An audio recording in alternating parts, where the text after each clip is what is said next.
Hey everyone, welcome back on this channel. In this video, we are going to discuss chapter number 15 of class 9th NCERT Science and our chapter name is Improvement in Food Resources. तो इस chapter की हम ये second videos हम upload करने वाले हैं और इस वीडियो के अंदर हम डिस्कस करेंगे from the topic crop production management. तो फसल उत्पादन का प्रबंधन हम कैसे करते हैं, तो वो सब हम इस वीडियो के अंदर देखने वाले हैं। सो आइए स्टार्ट करते हैं इस सेशन को।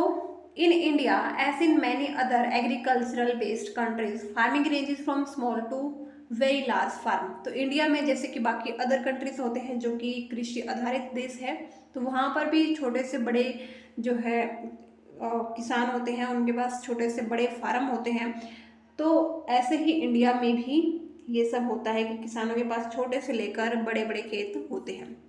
So different farmers thus have more or less land, money or access to information and technology।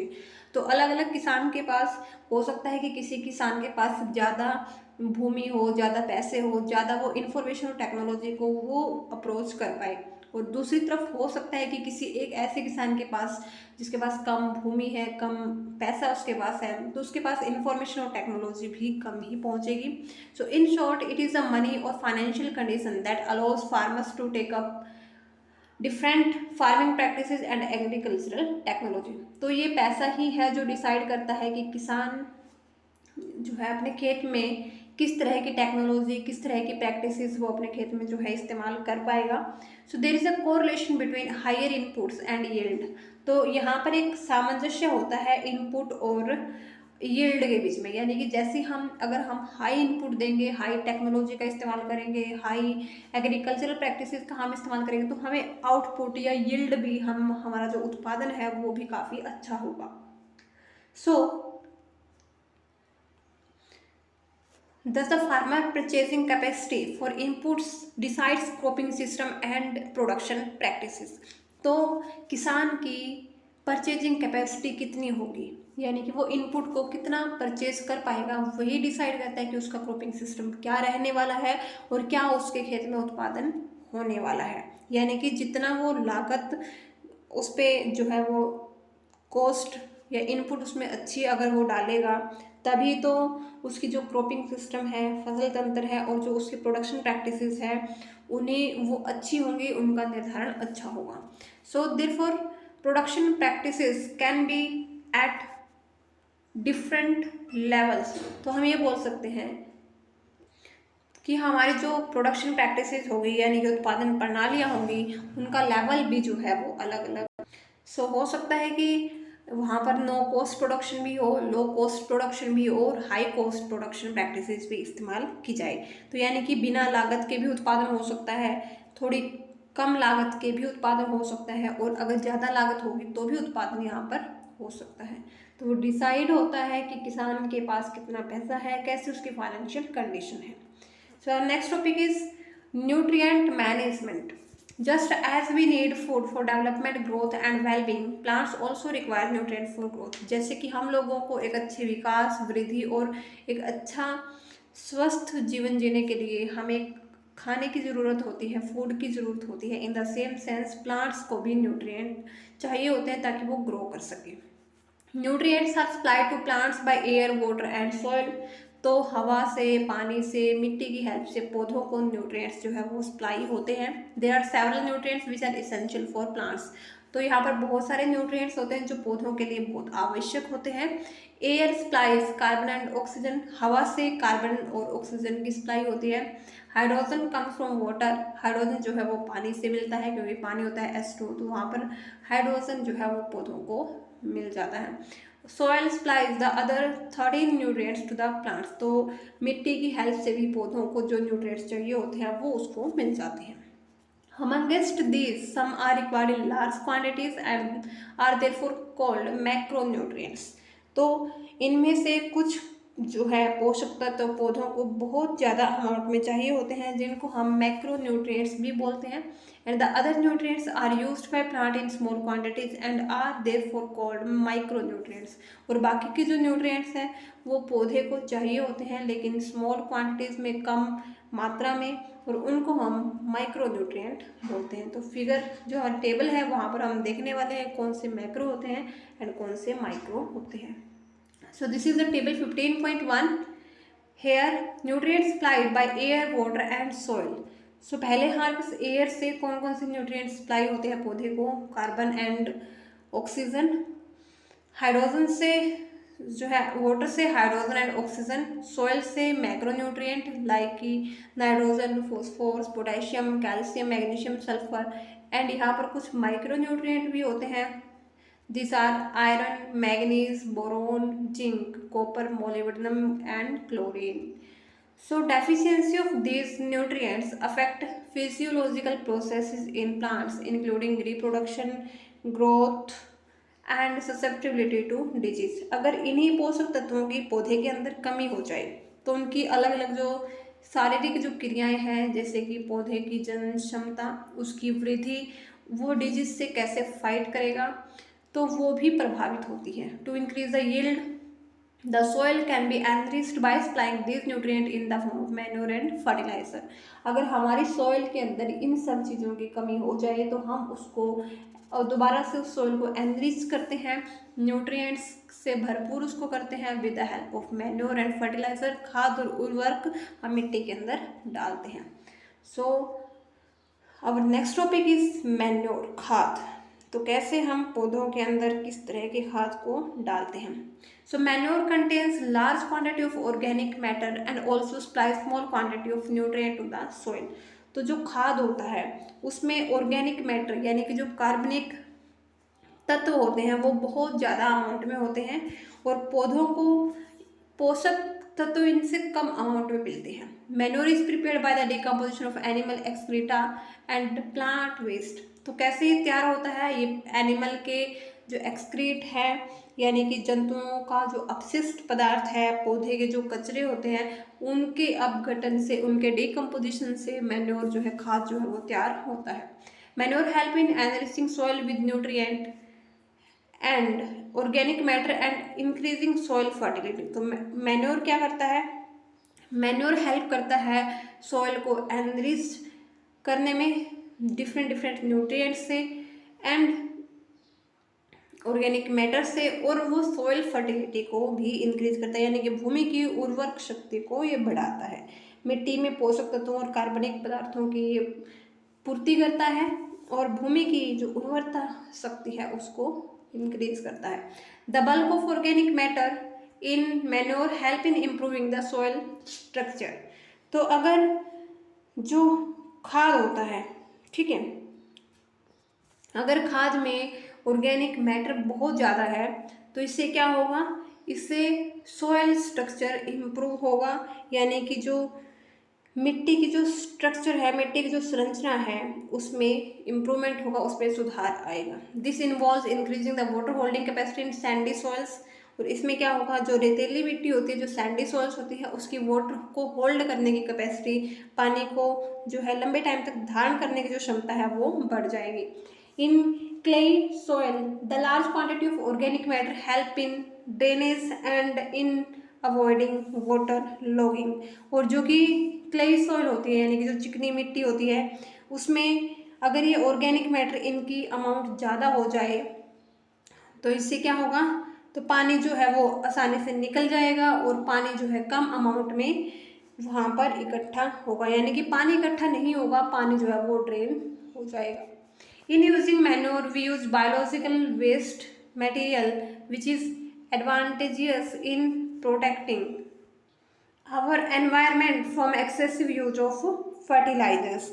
तो अगर हम जो है खाद अगर हम बनाते हैं तो हम जो ऑर्गेनिक वेस्ट है उसका इस्तेमाल करते हैं। Using biological waste material is also a way of recycling farm waste based on the kind of biological material use manure can be classified as.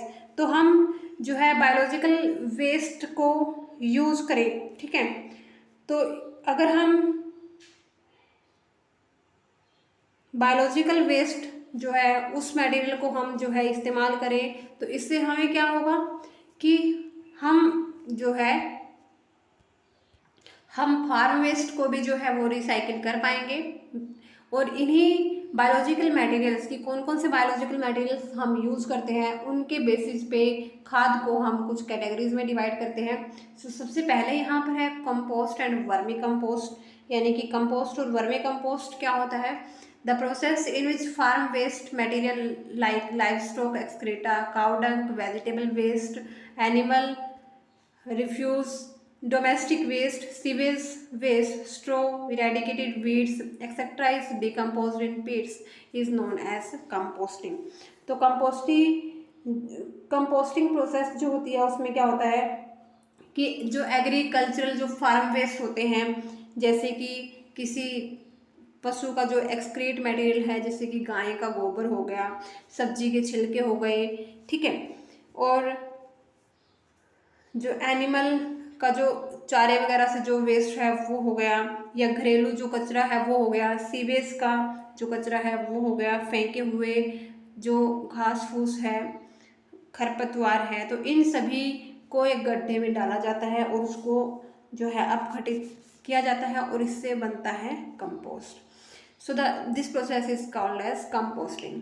The compost is rich in organic matter and nutrient. और जो compost है उसमें बहुत ज़्यादा amount में organic matter होते हैं, बहुत अच्छे न्यूट्रिएंट भी होते हैं। Compost is also prepared by using earthworm to hasten the process of decomposition of plant and animal refuse. This is called vermi composting.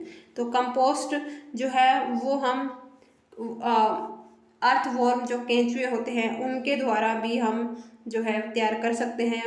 वही पौधे और जो जानवर है उनके वेस्ट को वो डिकम्पोज करते हैं, ठीक है, और इससे क्या होता है जो खाद तैयार होती है तो इस तरीके से, तो उसको हम बोलते हैं वर्मी कंपोस्टिंग। नेक्स्ट हमारा है ग्रीन मैन्योर या हरी खाद। Prior to the sowing of the crop seeds some plants like sun hemp और guar are grown and then mulched by plowing them into the soil। तो फसल के उगाने से पहले खेतों में कुछ पौधे जैसे कि सन हेम्प, ग्वार यानी कि पटसन, मूंग और ग्वार जैसे कुछ पौधे खेत में उगा दिए जाते हैं, ठीक है, और उस पर दोबारा से फिर हल चलाकर उनको कुचल दिया जाता है, खेत के अंदर ही मिट्टी में मिला दिया जाता है। दिस ग्रीन प्लांट्स दस turn into green manure which help in enriching the soil in nitrogen and phosphorus. और ये हरी खाद में ये पौधे बदल जाते हैं और जिससे मिट्टी को जो नाइट्रोजन है और फॉस्फोरस है वो भरपूर मात्रा में मिल जाता है। Next we have fertilisers. Fertilisers उर्वरक इनको कहा जाता है। Fertilisers are commercially produced plant nutrient. तो ये कॉमर्शियली प्रोड्यूस किए जाते हैं यानी कि व्यावसायिक दृष्टि से तैयार होते हैं ये, और ये प्लांट न्यूट्रिएंट्स है यानी कि पौधे के लिए जो आवश्यक पोषक तत्व होते हैं वही फर्टिलाइजर्स होते हैं। फर्टिलाइजर्स सप्लाई करते हैं नाइट्रोजन को, फॉस्फोरस को और पोटेशियम को। यानी कि जो फर्टिलाइजर है वो पौधों में फॉस्फोरस, नाइट्रोजन ये सब प्रोवाइड करते हैं। They are use to ensure good vegetative growth, leaves, branches and flowers giving rise to healthy plants. तो ये पौधे में ताकि अच्छी जो है वेजिटेटिव ग्रोथ पौधे की हो, उसकी पत्तियाँ, उसके शाखाएं, उसके फूलों की अच्छी ग्रोथ हो और एक अच्छा पौधा हमें मिले, एक हेल्दी प्लांट मिले, तो इसके लिए हम फर्टिलाइजर्स का इस्तेमाल करते हैं ताकि ये पौधे को जो भी न्यूट्रिएंट्स है वो ये प्रोवाइड कर सकें। Fertilisers are a factor in the higher yield of high cost farming. तो जो फर्टिलाइजर्स है वो हाई यील्ड प्रोवाइड करते हैं यानी कि इससे उत्पादन काफ़ी अच्छा होता है और ये हाई कॉस्ट फार्मिंग का एक पार्ट होता है यानी कि इसी बहुत महंगे भी होते हैं, तो इसी वजह से हायर यील्ड लोगों को या किसानों को प्राप्त होती है। Fertiliser should be applied carefully in terms of proper dose, time and observing pre and post applications precautions for their complete utilisation. तो जो उर्वरक है उसको बहुत ही अच्छे तरीके से ध्यानपूर्वक उसका जो है यूज करना चाहिए और इसकी जो है प्रॉपर उसकी डोज हो, एक सही टाइम हो, उचित मतलब प्रॉपर प्लानिंग के साथ, ठीक है, यानी कि उस उर्वरक को देने से पहले, उसको देने के बाद क्या क्या सावधानियां जो है रखनी चाहिए, तो वो सब इसमें ध्यान रखा जाता है। For example sometimes fertilisers get washed away due to excessive irrigation and are not fully absorbed by the plants, so this excess fertilizers then leads to the water pollution। तो कई बार ये भी होता है कि फर्टिलाइजर्स देने के बाद जो है लोग सिंचाई कर देते हैं, बहुत ज़्यादा इरिगेशन जो है वो हो जाती है और उसकी वजह से पानी में ये पूरी तरह से बह जाते हैं, पौधे उसका यूटिलाइज भी नहीं कर पाते और ये वाटर पोल्यूशन को भी कोज करते हैं क्योंकि ये पानी के साथ बह जाते हैं। सो ये सब चीज़ों का हमें ध्यान रखना चाहिए। Also as we have seen in the previous chapter, continuous use of fertilizers can fertilizers in an area can destroy soil fertility because the organic matter in the soil is not replenished and microorganism in the soil is are harmed by the fertilizer used। तो जैसा कि हमने last chapter में पढ़ा था कि जो fertilisers है अगर हम उनका कॉन्टिन्यूसली यूज करें तो इससे क्या होगा, इससे जो सॉइल फर्टिलिटी है वो यहाँ पर डिस्ट्रॉय हो जाएगी क्योंकि यहाँ पर जो है सॉइल के अंदर ऑर्गेनिक मैटर रिप्लेनिश नहीं हो रहे हैं, ऑर्गेनिक मैटर धीरे धीरे खत्म हो रहे हैं और माइक्रो ऑर्गेनिज्म भी यहाँ पर सॉइल में से खत्म हो गए हैं क्योंकि हार्मफुल फर्टिलाइजर्स के यूज की वजह से। तो यहाँ पर ये चीज़ अगर हम ऐसे ही फर्टिलाइजर्स को यूज़ करते रहें तो ये सॉइल को जो है माइक्रो ऑर्गेनिज्म सॉइल के ख़त्म कर देते हैं, सॉइल के अंदर कोई भी कार्बनिक मैटर जो है वो नहीं रह पाता है। तो इस वजह से ये कुछ टाइम के बाद जो है फसल को हानि पहुंचाने लगते हैं, यानी कि मिट्टी की जो उपजाऊ शक्ति है उसको भी ये खत्म कर देते हैं। Short term benefits of using fertilisers and long term benefits of using manure for obtaining soil fertility have to be considered while aiming the optimum yield in crop production। तो अगर हम फर्टिलाइजर्स को इस्तेमाल करते तो हो सकता है कि कम टाइम में वो एक अच्छी प्रोडक्शन, अच्छा उत्पादन वो दे सके, लेकिन सॉइल की जो उर्वरक शक्ति है या उसकी जो ग्रोइंग कैपेसिटी है उसको कुछ समय के पश्चात जो फर्टिलाइजर है वो यहाँ पर नुकसान पहुँचाने लग जाते हैं। लेकिन अगर हम खाद का इस्तेमाल करें, मैनोर का इस्तेमाल करें तो इसका फ़ायदा लंबे टाइम तक हमें रहता है। तो अगर हमें जो है एक ऑप्टिमम प्रोडक्शन यहाँ पर चाहिए है तो हमें खाद को ही इस्तेमाल करना चाहिए, ठीक है। सो यहाँ पर जो है खाद का इस्तेमाल लंबे टाइम के लिए